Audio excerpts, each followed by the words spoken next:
제가 얼마 전에 한국교회 사회적 신뢰도에 관한 여론조사에 대한 결과를 본 적이 있습니다. 현재 우리 이 한국 사회에서 우리 한국교회가 이 국민들에게, 시민들에게 어떤 인식을 가지고 있느냐라는 설문조사였죠.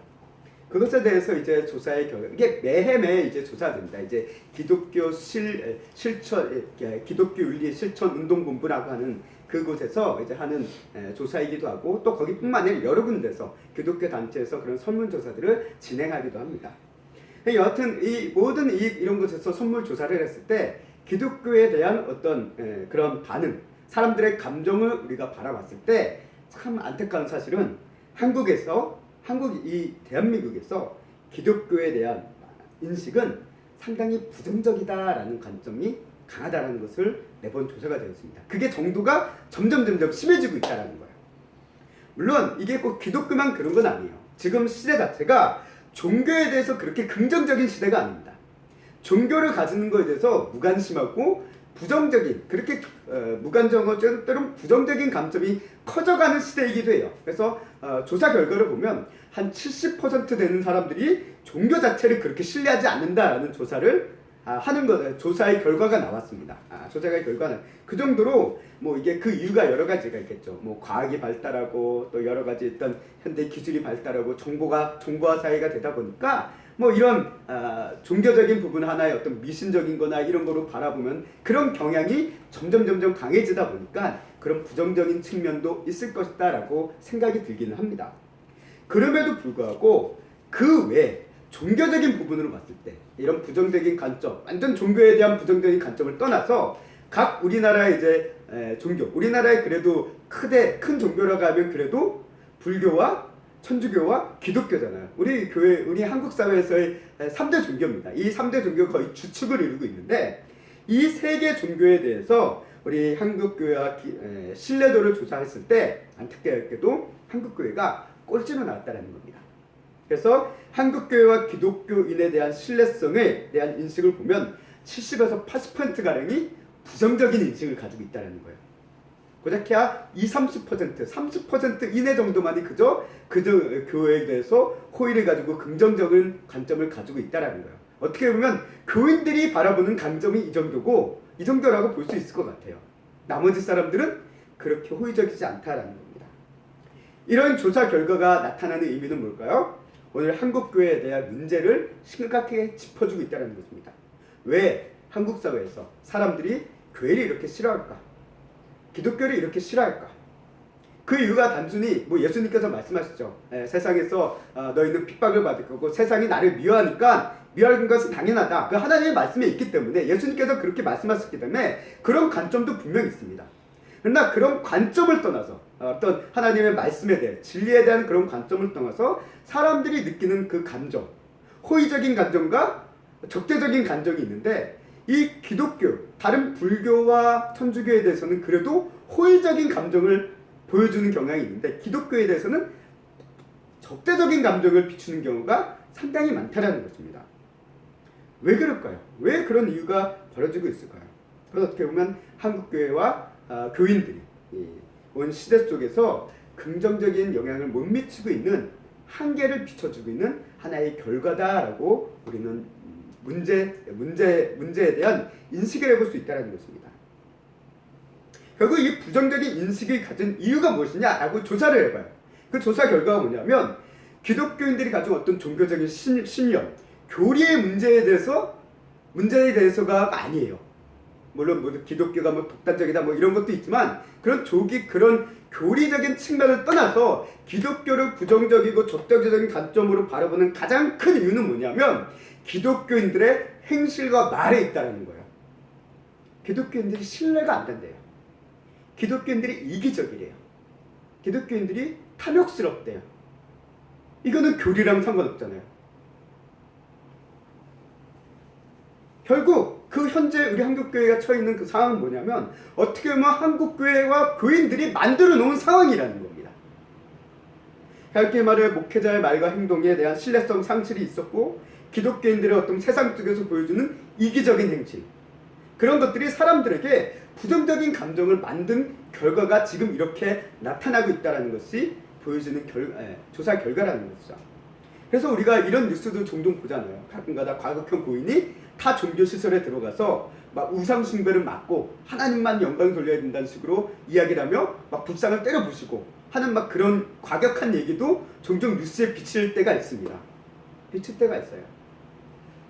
근데 그거를 신앙이라고, 저 사람 신앙이 좋다라고 기독교인 사례에서는 바라보는 경향이 있는데 세상 사람들이 모르면 저건 무식한 거예요. 무례한 짓이라는 것입니다. 그렇게 바라보고 있다는 것입니다. 이런 모습으로 인해서 우리 세상 사람들에게 비춰지는 교회에 대한 표현이 뭐냐면 무례한 기독교, 상식 없는 기독교라고 말해지는 경향이 있다는 것입니다. 그래서 일상 속에서도 어떤 종교적인 어떤 과격함 그런 것들 떠나서 일상생활 속에서도 그래요. 식당이나 카페에 가서 막 우리 목사님 교회 목사들 뭐 사람들 모여서 막 기도를 합니다. 식사 기도해요. 막 기도합니다. 그런데 막 식사하는 그 기도 끝나고 나서 보여주는 행동은 점잖고 또 뒷자리도 딱 아름답게 깔끔하게 딱 정리하고 가면 참 기독교인은 그래도 다르겠구나 라고 할 수 있겠는데 막 기독교인들이 막 기도는 막 그렇게 열심히 하는데 식당 엉망진창 만들어 놓고 막 지저분하게 만들어 놓고 떠난다고 한다면 그리고 막 식당이 막 일종 말도 안 되는 요구도 막 하면서 그런 일들을 벌인다고 한다면 그 사람들은 세상 사람들이 보는 기독교인들은 무례한 사람들일 수밖에 없습니다. 탐욕스러운 이기적인 사람들로 비춰줄 수밖에 없다는 거예요. 그런 모습을 볼 때마다 때로는 이런 생각이 들어요. 차라리 기도하지 말지. 차라리 기도하지 말고 조용히 있다가 하지. 라는 생각. 기도를 안 했으면 적어도 교회나 기독교인이 욕먹지는 않을 거 아니에요. 근데 꼭 그렇게 해놓고서 막 싸우고 다툼하고 막 이런 이야기들이 있다고 해요. 그래서 또 어떤 이야기도 있어요. 그건 뭐냐면 우리 목사님들 또 운동을 좋아하시는 분 많이 있습니다. 뭐 조기 축구회라든가 이런 것도 하는 경우가 있는데 그걸 보면서 약간 좀 심란해 하시는 분들이 있어요. 왜 있냐면 목사님들이 막 예배 축구 시작 전에는 기도를 막 해요. 근데 축구만 시작하면 막 한마디로 막 다투고 막 부딪히고 싸우고 막 하는 이런 일들이 막 벌어진대요. 이게 기독교인답지 않다는 어떻게 보면 목사답지 않은 모습을 보이는 거죠. 그럴 때는 차라리 기도하지 말고 시작하지 라는 그런 이야기를 감정을 표현하셨던 분도 있다라는 것을 제가 이야기를 드린 것이 있습니다. 어쨌든 이런 모습들이 우리가 세상 속에서 우리가 가지고 있는 보여주는 기독교인들의 일상적인 모습이 기독교인답지 않다라고 한다면 기독교에 대한 부정적인 인식이 점점 강하게 되어지고 그게 단순히 기독교에 대한 부정적인 인식으로 끝나는 게 아니라 예수님의 복음 전파에 가장 큰 걸림돌로 또 작용을 한다는 거예요. 너희가 믿는 예수가 그렇게 행동하라고 했냐? 너희가 믿는 예수가 그런 사람이냐? 그런 기독교 우리 못 믿겠다 라는 얘기가 나올 수밖에 없다는 거야. 이것이 현재 어떻게 보면 오늘날 한국교회가 오늘 우리 교회가 처한 상황이고 우리의 문제인식이라는 것입니다. 그래서 예수님께서도 이런 말씀을 하시잖아요. 마태복음 5장 16절 말씀에 보면 이와 같은 말씀을 하십니다. 함께 읽겠습니다. 시작. 이같이 너희 빛이 사람 앞에 비치게 하여 그들 너희 착한 행실을 보고 하늘에 계신 너희 아버지께 영광을 돌리게 하라. 아멘. 세상 사람들에게 우리에게 보여줄 기독교인으로서 보여줄 모습은 우리가 교회 와서 막 열심히 예배하고 부르짖고 찬양하는 모습을 보여주는 게 아니에요. 세상 사람들에게 보여주는 기독교에 대한 인식은 우리의 예배의 모습이 아니라 사람들 앞에 보여주는 삶의 행실의 모습이라는 거예요. 착한 행실이냐 악한 행실이냐 그거에 따라서 사람들은 우리 기독교에 대해서 평가를 한다는 것입니다. 기독교의 복음의 십자가의 복음 진리가 뭔지 그들에게는 그런 건 1차적으로 무관심해요. 알지 못하니까. 그들에게 중요한 거는 기독교인들이 어떻게 살아가느냐 그게 그 사람들이 기독교에 대한 인식이고 감정이라는 것입니다. 그래서 사도 바울도 로마서를 통해서 이런 얘기를 합니다. 로마서 8장 19절 말씀 우리 함께 읽어보도록 하겠습니다. 시작. 피조물이 고대하는 바는 하나님의 아들들이 나타나는 것이니. 아멘. 이게 어떤 의미냐면 피조물들, 세상의 모든 사람들입니다. 세상의 모든 사람들이 기대하는 게 있어요. 뭘 기대하느냐? 교회를 통해 사람들을 통해 기대하는 게 있는데 그건 뭐냐? 하나님의 아들들이 나타나는 것을 기도한다는. 이게 뭘 의미하냐면 하나님의 아들, 어떤 메시아가 등장한다는 걸 기대하는 뜻이 아니라 하나님의 아들들과 같이 거룩하고 성결한 삶의 모습으로 살아가는 것을 기대한다라는 거예요. 그런 것들을 원한다라는 거예요. 왜? 세상 사람들은 자신들이 그런 삶을 못 사는 거 있다는 걸 알아요. 그러니 적어도 기독교인들만큼은, 당신들만큼은 우리와 같지 않은 삶, 우리보다 조금 더 나은 정결하고 성결하고 성실하고 거룩한 삶을 살기를 기대한다라는 거예요.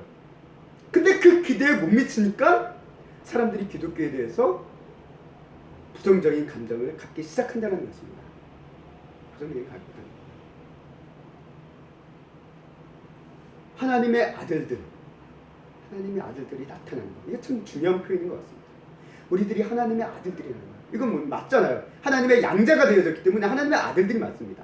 그러나 하나님의 아들들답게 나타나기 위해서는 뭐가 필요하냐? 하나님의 거룩함을 입어야 된다는 거예요. 근데 문제는 오늘 우리 한국교회가 이 거룩함을 상실해버렸다는 거예요. 명칭은 하나님의 아들들, 하나님의 자녀, 하나님의 백성이라는 말은 부여잡고 있지만 우리들이 가지고 있는 삶의 모습, 삶과 행실과 말과 생각의 모습들을 보면 그 거룩함이 없어요. 하나님의 아들들이 아니라 뭐냐? 사단의 아들들 같을 때가 있다는 거예요. 사단의 종들 같을 때가 있다는 겁니다. 그러니 한국교회가 안타까운 이런 부정적인 모습이 빠져 있다는 것을 우리가 보게 됩니다. 한국교회 기도가 기대의 그런 피조물들의 고대하는 바에 못 미친다라는 거예요. 이거에 대해서 우리는 얘기해요. 인간은 죄인이니까 어쩔 수 없어 라고 우리는 항변합니다. 그건 맞는 말이에요. 그러나 그게 우리 기독교인의 핑계거리가 될 수는 없다라는 거예요. 왜? 하나님께서 내가 거룩하니 너희도 거룩하라 라고 말씀하셨기 때문에 우리도 죄이니까 어쩔 수 없어. 너희들이랑 똑같아. 우리도 죄인처럼 살 수밖에 없으니까 그런 높은 기대를 가지지 마 라고 해서는 안 된다라는 거예요. 그게 하나님 뜻이 아니라는 것이죠. 하나님 뜻은 세상과 구별되어지고 하나님의 아들들답게 세상 사람들에게 비춰지기를 원하신다라는 것입니다. 거룩함을 위해. 그래서 근데 그 기대에 못 미치니까 사람들은 기독교에 대해, 성도들에 대해 실망을 금치 못하는 시대가 지금 와버린 것이라는 거예요. 이게 오늘날 이 한국교회, 어떻게 보면 한국교회뿐만 아니라 세계의 모든 교회들이 지금 그런 상황에 처해 있는 것이 아닐까라고 조심스럽게 개인적으로 오늘 생각을 해보게 되었습니다. 세상이 악해져감으로 인해서 기독교에 대해서 거부하는 흐름 분명 있습니다. 진리에 대해서 거부하고 악하기 때문에 하나님의 그 교회, 몸된 교회를 무너뜨리려는 그 사단의 그런 어떤 영향력이 분명 있습니다. 그러나 그것뿐만 아니라, 그것만으로 작동하는 것이 아니라 교회와 성도의 말과 행실이 하나님의 영광을 또한 가려버렸기 때문에 이런 부정적인 인식이 또 커졌다라는 것 역시 무시할 수 없다라는 거예요. 오늘 이런 관점에서 예수님께서 말씀하신 고르반에 대한 관습 또한 이해해 볼 수 있다는 것입니다. 오늘 이 마가복음 7장의 말씀, 고르반에 대한 전통이죠. 유대인들이 가지고 있었던 하나의 장로들의 전통이라고 얘기합니다. 이 고르반이라는 말 자체는 헌물, 제물이라는 뜻을 갖고 있습니다. 단순하게 하나님께 충성되게 바쳐진 이런 제물, 이런 의미를 갖고 있어요. 그래서 어떻게 보면 이 고르반이라는 말, 이 고르반을 통해서 바쳐지는 이 예물은 일종의 약간 소원 예물 비슷한 그런 느낌의 예물과 가깝다라고 좀 생각이 되어집니다. 그래서 근데 본래 이 고르반뿐만 아니라 우리가 알아야 될 건 하나님께 드려진 제물이 되었던 것이 물건이 되었던 게 모든 하나님께 드려진 모든 것은 다 어떻게 인식되어지냐면 거룩한 것으로 인식이 돼요. 그래서 하나님께 드려지고 또 하나님의 어떤 성물이라든가 어떤 거룩한 것에 닿다 그러면 그건 다 거룩한 것으로 인식이 되어졌다는 거예요. 그래서 함부로 취급을 못해요. 그래서 레위기에 보면 하나님께 드려진 예물은 다 거룩하기 때문에 취소할 수 없다라고 이야기하는 바가 있음을 보게 됩니다. 레위기 27장 28절 말씀 함께 읽어보도록 하겠습니다. 시작. 어떤 사람이 자기 소유 중에서 오직 여호와께 온전히 바친 모든 것은 사람이든지 가축이든지 기업에 바치든지 팔지도 못하고 무리지도 못하나니 바친 것은 다 여호와께 지극히 거룩함이며 아멘. 아멘. 하나님께 드려진 성물은 기본적으로는 취소할 수가 없다는 거예요. 취소할 수가 없습니다. 하나님께 드려진 건 그대로 드려줘야 돼요. 그런데 이게 구약의 후기 시대로 오면 이렇게 하나님께 일단 드려진 것, 성별된 것이라고 일종의 얘기하고 있습니다. 이것이 사람이 함부로 할 수 없다라는 그것의 뜻에 어떤 금지와 억제의 문구로서 고르반이라는 용도가 말이 사용되기 시작했다는 거예요. 그러면서 이를 사람들이 점점 악용하기 시작한다는 거예요. 고르반 자체가 나쁜 건 아닙니다. 하나님께 예물을 드린다는 게 나쁜 게 아니에요. 문제는 뭐냐? 이것을 악용하는 인간이 문제라는 거예요. 성경이 얘기하잖아요. 율법은 나쁜 게 아니에요. 율법은 좋은 거예요. 율법은 선한 거예요. 근데 문제는 뭐냐? 그 율법을 악용하는 인간이 문제라는 것입니다. 그래서 이 고르반도 마찬가지입니다. 만약 부모님이 도움을 필요로 해요. 어떤 부모 양육이라든가 뭐 어떤 그런 부모들이 이제 노년이 돼서 양육해야 되는 것. 오늘날에는 뭐 국가적인 이런 부분이 뭐 좀 이렇게 노인 세대 분들을 위해서 국가 복지라든가 이런 것들이 좀 주어진다 하지만 고대 근동에서는 그런 게 전혀 없다는 말이에요. 그 노인에 대한 이런 노인들에 대한 복지는 누가 책임져야 되냐면 자녀들이 책임져야 돼요. 그건 어쩔 수 없어요. 대가 그 당시에 가족 구성이 그랬고. 근데 문제는 뭐냐? 그것을 도움이 필요한데 그 아들이 내 재산이 이미 고르반입니다 라고 선언하기만 하면 뭐를 할 수 있냐면 자식으로서 부모를 섬길 수 있는 의미에서 벗어날 수 있게 해줬다는 거예요. 일종의 면제를 시켜줬다는 거예요. 면제를. 그래서 신약시대 바리새인들이 이 고르반 맹세를 악용합니다. 그래서 부모를 부명하는데 필요했던 그 재산을 하나님께 이게 드렸으니까 부모님께 못 드리겠습니다 라고 취소하지 않아요. 그리고 나머지를 통해서 자신의 재산을 축적을 합니다. 이를 통해서 부모의 분야를 면제하고 그렇게 자신의 부를 축적했다는 거예요. 하나님께 조금 바치고 그를 통해서 나머지는 다이가 갖는 거예요. 그래서 이런 분위기에 평생에서 고르반을 재물 축적에 이용하도록 묵인해주고 뇌물로 바로채는 제사장들도 있었다라고 얘기합니다. 세상이 그랬다는 거예요. 고르반을 악용하기 시작했다는 거예요. 한마디로 하나님을 위한다는 명목을 가지고 뭘 하니까 상식을 저버리는 일을 행하기 시작했다는 거예요. 누가? 바리새인들이요. 제사장들이요. 겉으로 드러난 이들의 모습을 보면 어떤 사람처럼 보니까 하나님을 위해서 저렇게까지 부모까지 포기하고 부모를 위한 그 재산까지도 포기해서 하나님 앞에 드리는구나. 참 신실하구나. 참 경건하구나. 참 신앙이 좋구나. 라는 사람으로 사람들에게 비춰질 수 있다는 거예요. 그렇잖아요. 부모님을 위해서 써야 되는 이분을 하나님께 드려야 되겠어. 어쩔 수 없지. 하나님께 드립니다. 부모님 양해해 주세요. 이해해 주세요. 라는 식으로 자신을 포장한다라는 거예요. 하나님을 위해 부모마저 낮추고 포기하고 재산을 바친다고 하니 얼마나 위대한 신앙인처럼 보여요. 그런데 예수님은 그들의 마음을 꿰뚫어 보셨다는 거예요. 그들의 실상은 뭐냐? 하나님의 이름을 팔아서 자신의 이익을 추구하는 악한 자들이다라고 꾸짖고 계시는 게 오늘 말씀의 내용이라는 것입니다. 어떻게 보면 한국교회가 과거 이런 경향이 좀 많이 있었다라고 생각이 되어집니다. 물론 하나님의 은혜 가운데 특별한 뜻 가운데서 헌신을 요청할 때도 있었겠죠. 그러나 그렇지 않은 경우 이런 말씀을 가지고 성도들에게 강요 아닌 강요를 한 경우도 있지 않나라고 생각을 해보게 됩니다. 누가복음 18장 29절과 30절 말씀 함께 읽겠습니다. 시작. 이르시되 진실로 너희에게 이르노니 하나님의 나라를 위하여 집이나 아내나 형제나 부모나 자녀를 버린 자는 현세의 여러 배를 받고 내세의 영생을 받지 못할 자가 없느니라 하시니라. 아멘. 우리 성도들에게 헌신과 헌금을 강요하기 가장 좋은 말씀이 이게 아닐까 싶습니다. 보십시오.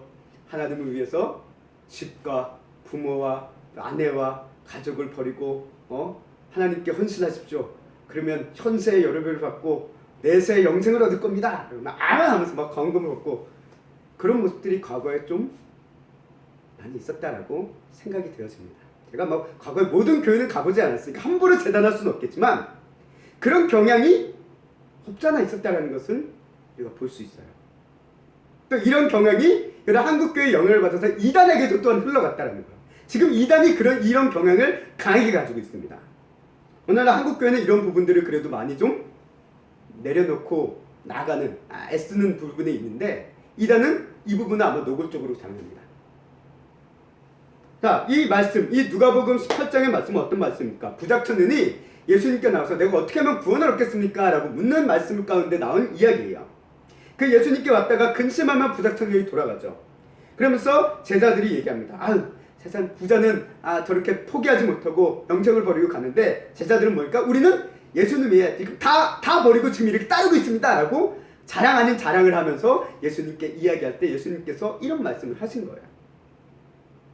이때 제자들의 모습도 보면 하나님을 위해, 예수님을 위해서 모든 것을 포기한 매우 훌륭한 신앙인처럼 보여져요.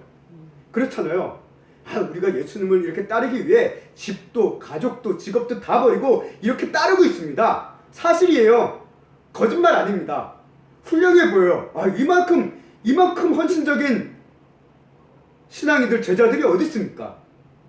겉보기엔 분명 그렇습니다. 근데 이 제자들의 마음 진술 역시 그 내면 깊은 곳을 살펴보면 하나님을 위한 것이라기보단 자신들을 위한 것이다라는 것을 발견하게 됩니다.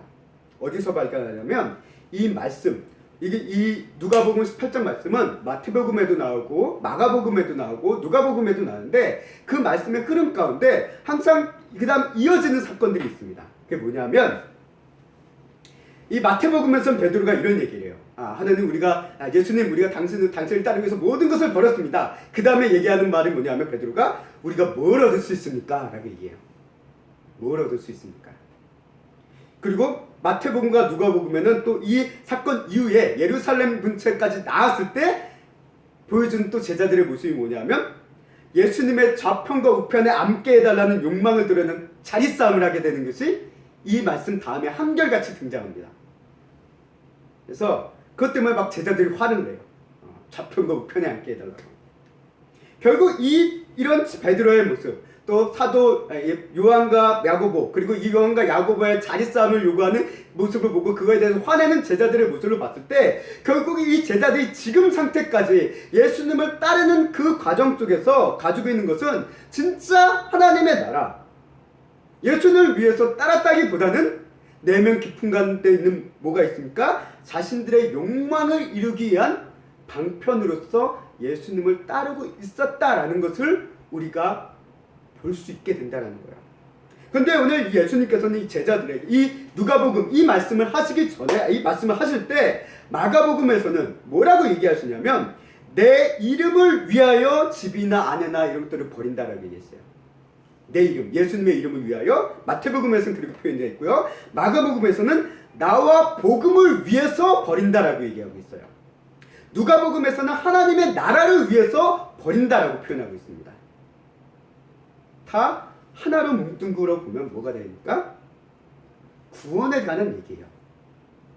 부자 청년의 구원에 대한 얘기를 얘기하셨고, 그 구원을 포기하고 돌아간 부자 청년의 얘기를 통해서 하나님의 구원을 위한 얘기로 이 과정을, 이 말씀을 하고 있다는 겁니다.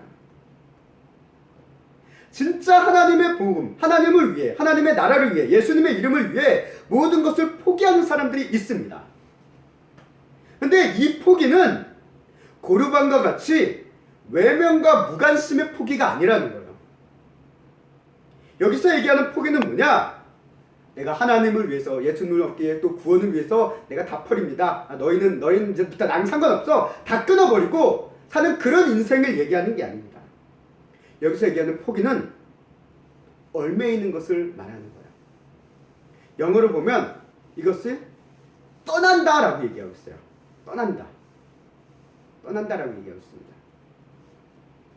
그렇습니다. 우리가 구원을 얻기 위해 그 집이나 재물, 여기는 집이라고 나와 있는 게, 집은 말 그대로 우리가 사는 이 거처일 수도 있지만 하나의 물질, 재물일 수도 있습니다. 재산일 수도 있습니다. 그것에 대해 그거에 매여 구원의 길로 가지 못하는 이들이 있습니다. 부자 청년이 지금 그런 거예요. 재물에 매여서 못 갔습니다. 구원의 길을 가지 못했어요. 부모에 매여 구원을 얻기 위한 길로 가지 못하는 이들도 있다는 거예요. 가족의 반대, 또 가족의 어떤 강렬한 반대 때문에 믿음 생활을 포기하고 끝내버리고 정리하는 그런 사람들도 있고, 또 아내나 형제나 자녀들에 매여서 구원을 얻기 위한 갈로 가지 못하는 이들도 있다라는 거예요. 구원을 얻기 위해서는 때로는 떠나야 될 부분이 있다라는 거예요. 떠나야 될 거예요. 얼매임에서 떠난다라는 거예요. 그 사람을 버린다라기 포기라기보다는 얼매임에서 떠나는 것입니다. 결국 이 얘기는 뭐냐? 실제 우리에게 집이나 아내나 형제나 부모나 자녀를 무조건적으로 버리라는 어떤 계명이나 율법이 아니에요. 이거는 뭐냐면 구원이 중요하냐 아니면 가족과 재물이 중요하냐는 문제를 이야기하고 있는 것입니다. 영생을 얻기 위해서 하나님이 주신 이 구원, 하나님의 나라를 위해서 지금 네가 소중히 하는 것을 포기할 수 있겠느냐? 떠날 수 있겠느냐? 거기에 얽매이는 있는 것을 끊어버릴 수 있겠느냐? 라는 것을 우리에게 말씀하고 계신다는 거예요.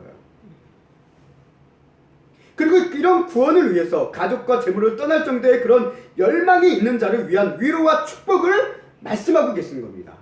이게 어떻게 보면 철로 역정에 대한 이야기이기도 해요. 철로 역정 크리스천이라고 하는 사람들이, 크리스천이라고 한 인물이 구원을 위해서, 구원을 이루게 한 그 믿음의 여정을 위해서 가족을 떠나잖아요. 아들과 아내를 다 버려두고 떠납니다. 그만큼 구원에 대한 열망이 있었다는 거예요. 그것을 얘기하는 것이죠. 실제 당신들이 신앙생활하기 위해서 오늘날 그들을 내팽개치라는 게 아닙니다. 그 정도의 열망이 우리에게 있느냐 라는 것이죠. 우리가 가족을 버리고 외면하고 관심을 끊어야지 구원을 얻는다, 이게 아니에요. 이 말씀은 결국 배물에 매어 구원을 포기하고 간 그 제자에 대한, 부자 청년에 대한 하나의 부연 설명을 하고 있는 것입니다.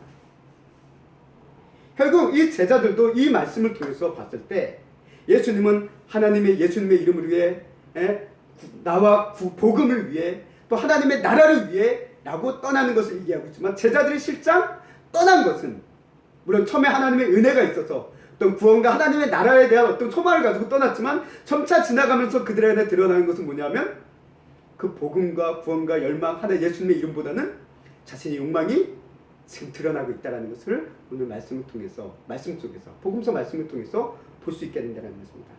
하나님의 영광이라는 명목하에 자신들의 이익을 추구하는 제자들의 모습, 어떻게 보면 오늘날 우리 그리스도인들의 모습이다. 그리스도인들의 모습이에요. 하나님의 영광을 위해서 내가 잘 돼야 됩니다. 하나님의 영광을 위해서 내가 성공해야 됩니다. 라고 얘기하는 게 우리잖아요. 이 실상은 뭡니까? 하나님의 영광보다 실상 내가 잘 되길 원하는 거예요. 그게 우리의 모습이고,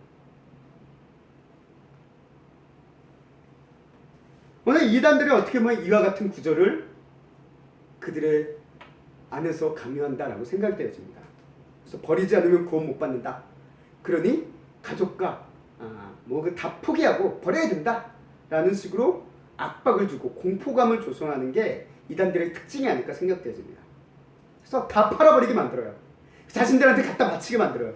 그리고 자신들 안에 거기서 얼매이게 하기 위해서 가족과 부모의 말 하나도 못 듣게 만듭니다. 그들의 말을 들으면 영혼이 썩는다, 영혼이 더러워진다, 구원받지 못한다, 이런 위협을 그들이 한다라는 거예요. 하나님의 이유로, 하나님의 영광이라는 그들 나라의 이유로 악을 행하게 만드는 것이죠. 우리가 하나님을 사랑한다는 이유로 모든 것이 허용될 수는 없습니다.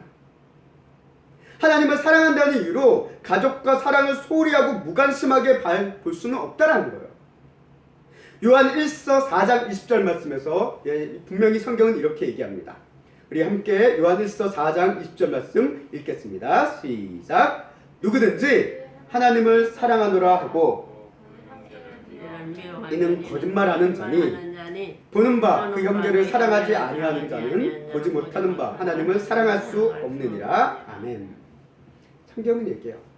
하나님을 사랑하는 사람은 필연적으로 가족과 형제를 사랑해야 된다라고 말씀을 얘기하고 있다는 거예요. 왜? 내 가족과 내 형제도 사랑을 못하는데 어떻게 안 보이는 하나님을 사랑할 수 있겠냐라는 거예요. 또 다른 관점을 얘기하면 우리들이 하나님을 진짜 사랑한다고 한다면 그 하나님이 소중히 바라보고 귀하게 바라보시는 그 영혼들인 우리 가족과 형제들, 그들을 우리가 마땅히 소중히 여길 수도 있어야 된다는 거예요. 그렇잖아요. 우리 하나님의 관점을 떠나서 우리가 누군가를 사랑해요. 누군가를 소중히 하고 존중한다고 귀하게 여기는 그런 사람이 있다고 생각해 보세요. 그러면 그 사람이 내가 사랑하고 있는 사람, 내가 어떤 존경하고 있는 그 사람이 소중히 바라보고 있는 이 다른 어떤 존재를 대해서 나도 그 사람을 소중하게 바라보고 귀하게 바라볼 수밖에 없는 건 당연하잖아요. 그렇지 않다고 하면 내가 사랑하는 존중하는 사람을 실제로 존경하지 않는 모습일 수 있잖아요. 다른 사람을 그 사람이 사랑하는 사람을 내가 미워한다면, 하나님 오늘 말씀도 그렇다는 거예요. 하나님이 사랑하고 있는 그 영혼들, 하나님이 이 세상을 이처럼 사랑하사려고 하는 그 영혼들을 우리가 사랑해야 되는데, 그렇지 못한다는 것은 우리는 하나님을 지금도 온전히 사랑하지 못하는 것이다라고 오늘 말씀은, 성경은 우리에게 말씀하고 있다는 거예요. 오늘 우리의 삶도 마찬가지입니다. 하나님을 사랑한다는 이유로 마땅히 해야 될 상식적인 일들을 하지 않아요. 사랑해야 될 것, 어떤 영혼들을 사랑하고 누군가 이웃들을, 형제자매를 사랑하는 것, 그뿐만 아니라 행실 자체가 일터에서, 예를 들어 우리 그리스도인들이 일터에서 일을 합니다. 근무 시간이 있어요. 출근해가지고 아침부터 퇴근 때까지 근무를 해야 됩니다. 그런데 성실하게 근무를 해야 되는데 맨날 예배하고 기도드린다는 명령으로 맨날 그 근무처에서 근무할 때 빠지고 어디 가서 막 성경 보고 있고 막 이러고 한다면 그게 과연 그리스도인으로서 옳은 사람의 모습일까요? 사람들이 보기에 저 사람 신앙 좋아 보인다라고 얘기할 수 있지만 그게 진짜 신앙이 좋은 모습일까요? 아닙니다. 하나님께서 맡겨준 일, 그 작은 일에 충성된 일을 하는 것, 죽게 죽게 하듯이 일을 하는 자가 하나님께도 충성된 자예요. 근데 우리 그리스도인들은 하나님을 경외하고 하나님을 예배한다는 명목하에 나에게 맡겨진 일들에 대해서 소홀하고 충성되지 못하는 모습을 보일 때가 사람들에게 비춰지는 순간들이 있다라는 거예요. 그게 사람들에게 기독교에 대한 부정적인 인식을 심어주기도 한다라는, 심어왔다라는 것입니다. 교회를 섬긴다는 명목으로 가정을 소홀하게 여기는 사람들도 있어요. 자녀를 내팽개치고 자녀에 대해서 무관심하고 교회에 대해서 교회만 나와서 막 예배드리고 막 교회를 섬기고 봉사하는데 막 열심인데 자녀가 가정을 돌보는 데는 아무 일 안 한다고 한다면 그게 과연 옳은 걸까요? 교회에서는 칭찬을 받을지 몰라요. 저 사람 신앙 대단하다. 그러나 가족들이 봤을 때 우리 부모는 우리 내팽개쳐. 그게 무슨 그리스도냐? 나 그럼 그리스도 싫어. 라는 자녀들이 나온다는 거예요. 성경은 분명히 얘기합니다. 예수님께서 말씀하신 계명, 예수님과 율법학자 가운데 나온 얘기죠. 성경 뭐라고 얘기합니까? 하나님을 사랑하는 것, 이웃을 사랑하는 것, 이 두 가지 계명, 큰 계명 두 가지를 얘기했습니다. 이 중에 우선순위를 둔다면 하나님을 사랑하는 게 먼저인 건 맞아요. 맞습니다. 그러나 하나님을 사랑하는 게 먼저라고 해서 두 번째 계명을 버리라는 건 아니에요. 하나님을 사랑하고 이웃도 사랑하는 거예요. 우리는 그런데 하나님 사랑 또는 이웃 사랑으로 생각한다는 거예요.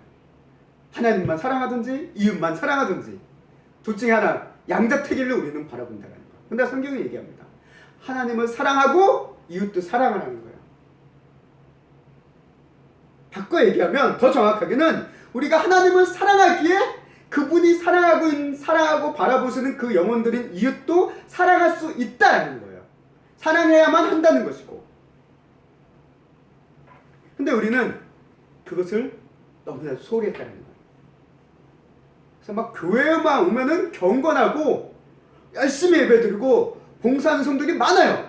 근데 세상으로 나가면 엉망진창으로 사는 거예요. 술 마시고 바람도 피고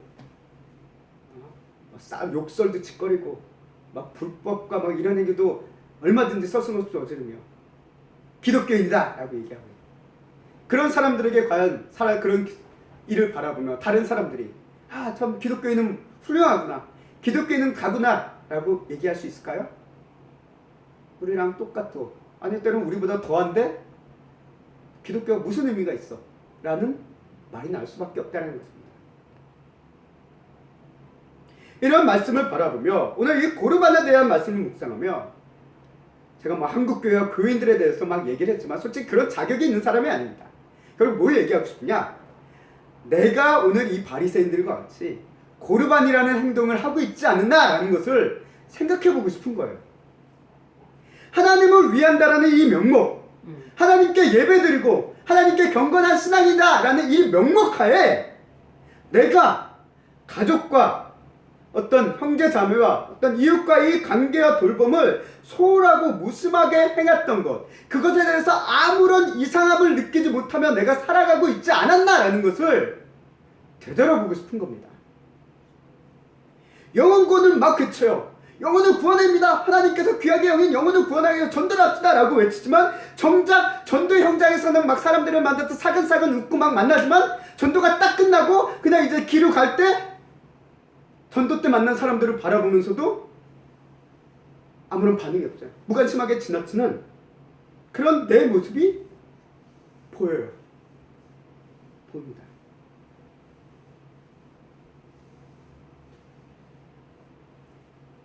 교회 안에서 막 사람 다가오면은 막 반갑게 인사하지만 교회 밖으로만 나가면 무뚝뚝하고 무관심하고 관심도 없이 막 지나가는 그런 내 모습이 보인다는 거예요. 이런 우리의 모습이 바로 오늘 이 고르반과 같은 모습이라는 거예요. 특별히 하나님의 명목하에 뭐를 드린다라는 것을 떠나서 하나님의 영광을 위해서 뭐 합시다 라고 외치지만 실제 내 삶이 내 말과 행실이 그것을 따라주지 못한다는 거예요. 고르반처럼 악행을 저지르는 것, 외면하는 그런 악행은 아니다 하더라도 하나님의 영광을 위한다는 명목을 외치지만 정말 영광이 아닌 내 영광, 내 욕심, 내 편함, 이것만을 내가 추구하며 오지 않았는가라는 생각을 오늘 말씀을 통해서 묵상해보게 되었습니다. 오늘 말씀을 정리하겠습니다. 우리 한국교회가 참 사회봉사를 많이 해요. 구제도 많이 합니다. 막 어떤 일 나면 그래도 앞장서서 나가는 게 그래도 교회예요. 그럼에도 불구하고 인식이 안 좋은 이유는 뭘까? 한국 사회가 이렇게 사회봉사의 금액과 액수가 다른 종교보다 적다? 아니에요. 적지 않습니다. 많습니다. 오히려 더 많이 할 수도 있어요. 그럼에도 불구하고 한국교회에 대한 인식이 안 좋은 것은 한국교회가 사회봉사와 기부를 많이 하는 게 중요한 게 아니라는 거예요. 물론 그게 의미가 없다는 건 아닙니다. 필요합니다. 그런 어떤 부정적인 인식을 좀 씻는데 도움이 분명 됩니다. 그러나 더 중요한 것은 성도 한 사람 한 사람들의 삶과 행실이 주변 사람들에게 영향을 미친다는 것을 더 많이 인식하고 있어야 된다는 거예요. 사람들은 기독교에 대해서 생각할 때 신문 기사에 나온 교회를 떠올리지 않습니다. 뭘 떠올립니까? 내가 경험한 교회, 내가 만난 성도, 그들을 떠올리면서 기독교를 생각한다는 거예요. 내가 경험하고 만난 교회와 기독교인이 좋고 존경하고 훌륭하고 선하고 온유하고 그런 분을 만났다고 한다면 그분들은 교회에 대해서 긍정적인 인식을 가지고 있어요. 근데 내가 교회에서 사기도 당하고 교회 사람들한테 어떤 아픔도 있고 막 이런 것들을 당하면 교회에 대해서 아주 부정적인 생각을 갖습니다. 이건 세상 사람들뿐만 아니라 우리도 그래요. 우리도 교회 생활하면서 교회 안에서 좋은 사람을 만나면, 존경할 만한 사람을 만나면 교회가 참 좋은 것처럼 느껴집니다. 근데 교회 안에서 나를 아프게 하고 나에게 상처 입히고 좀 나에게 안 좋게 한 사람이 많다라고 느껴지면 교회가 싫어지는 거예요. 교인이 싫어지는 거예요. 그리고 오늘날 우리 기독교인이 세상 사람들에게 만나고 그들에게 보여준 모습은 하나님의 아들들 같은 모습이 아니라 이기적이고 부도덕적인 모습을 지금까지 보여줘 왔기에 이 인상이 이렇게 적대적이다라고 저는 생각이 들었습니다. 그렇기 때문에 오늘 말씀을 통해서 우리는 우리의 삶에서 행해지는 이런 고르반과 같은 행위를 이제는 버려야 된다는 거예요. 하나님의 영광을 위해서라는 명목하에 무례를 행치 말아야 됩니다. 하나님의 예수 그리스도 그리스도인이라는 이런 어떤 영적 교만 안에서 무례를 행치 말아야 된다는 거예요. 그런데 우리가 알게 모르게 있어요. 신앙적인 이런 교만 때문에 알게 모르게 갑질할 때가 있습니다. 정도 간에서뿐만 아니라 어디 가서도 식당, 얼마 전에 예전에 한참 코로나 때였나요? 그때도 이제 뉴스에 한번 나온 게 있었죠. 어떤 얘기냐면 식당에 어떤 모녀가 가서 난리 쳤는데 그 모녀가 그 식당 근처에 있는 교회 목회자였다라는 뉴스가 실렸던 적이 있습니다.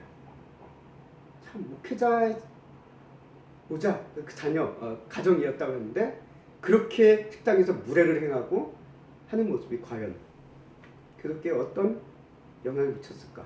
눈 불보듯 뻔하다라는 것입니다.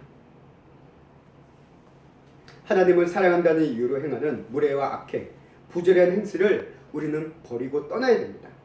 그래서 구약의 선지자들이 하나님을 향한 신앙의 회복을 항상 먼저 외치지만 늘상 동시에 이어지는 말이 뭐냐면 너희의 삶에 공의와 정의와 사랑을 회복하라라는 것을 늘 항상 같이 얘기합니다. 그게 뭡니까? 하나님을 섬기라는 명목하에 진짜 사랑해야 될 영혼들, 이웃을 사랑해야 될 그 사랑을 외면하지 말라는 거예요. 그냥 같이 간다는 것입니다. 하나님을 예배하는 기쁨과 말씀의 은혜가 우리의 일상의 삶에 이렇게 선한 영역으로 나타나고 이어져야 함을 오늘 말씀을 통해서 우리는 깨닫게 됩니다. 샘교회 성도 여러분, 하나님을 사랑한다면 가족을 사랑하셔야 됩니다. 하나님을 사랑한다면 이웃들에게 무례히 행하지 말아야 됩니다. 하나님을 사랑한다면 악을 행하지 말아야 함을 오늘 말씀을 우리에게 얘기합니다. 하나님은 자신을 사랑하게 하기 위해 가정과 사회를 파탄시키는 분이 아닙니다. 왜? 하나님은 공의의 하나님, 사랑의 하나님, 질서의 하나님이시기 때문에 이런 하나님의 성품에 어긋나는 일을 우리에게 하라고 행하실 수 있는 분이 결코 아니기 때문에 그래요. 우리는 이 하나님의 성품을 망각한 채 하나님을 영광이라는 그 명목하에 무례와 갑질과 악행과 그런 모습들을 보이며 살아가는 오늘 우리의 모습들, 일종의 성경적인 기독교적인 영적 교만, 이것들을 오늘 말씀을 통해서 우리가 다시 한번 돌아보게 되었습니다. 오늘 이 자리에 함께한 우리 샘교회 성도 여러분, 우리 안에 있는 고르반의 관습을, 고르반의 행실을 내려놓으시고 버리시고 진정 하나님께서 원하시는 하나님을 사랑하고 이웃을 사랑하는, 그래서 세상 앞에 하나님 우리의 착한 행실을 나타내며 하나님께 영광을 돌리며 정말 새 피조물들이 고대하는 정말 하나님의 아들들의 모습으로 나타날 수 있는, 세상을 살아갈 수 있는 우리 세움교회 성도님들 한 사람 한 사람들이 되기를, 또 이 세움교회가 될 수 있기를 주님의 이름으로 간절히 소망하고 축원합니다.